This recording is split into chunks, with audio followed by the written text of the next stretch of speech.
বিটি রোডে আলপিন ডায়েরি মোড়ের কাছে নিয়ন্ত্রণ হারিয়ে একটি লরি সজোরে ধাক্কা মারে রাস্তার ডিভাইডারে। গাড়ির চালক থেকে শুরু করে পথ চলতি সকলেই অভিযোগের আঙুল তুলে রাস্তার বিহাল দশার জন্য।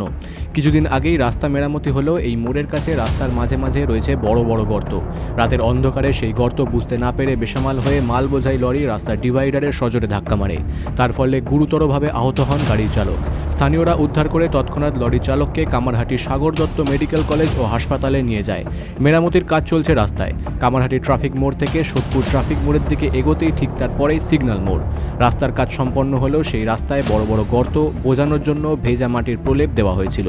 একের পর এক দিনে অনবরত মাল বোঝাই লরি যাতায়াতের ফলে সেই গর্তের প্রায়শই দুর্ঘটনা ঘটছে, এমনটাই অভিযোগ স্থানীয়দের অভিযোগ বেশ কিছুদিন ধরেই রাস্তার এমন বেহাল দশা, প্রায়শই দুর্ঘটনা ঘটছে। যাতায়াত করতে ব্যাপক অসুবিধা হচ্ছে বলে এক প্রকার পথ চলতি মানুষেরা জানায়। কলকাতা থেকে মনোজ দাসের রিপোর্ট, বিগ নিউজ বাংলা।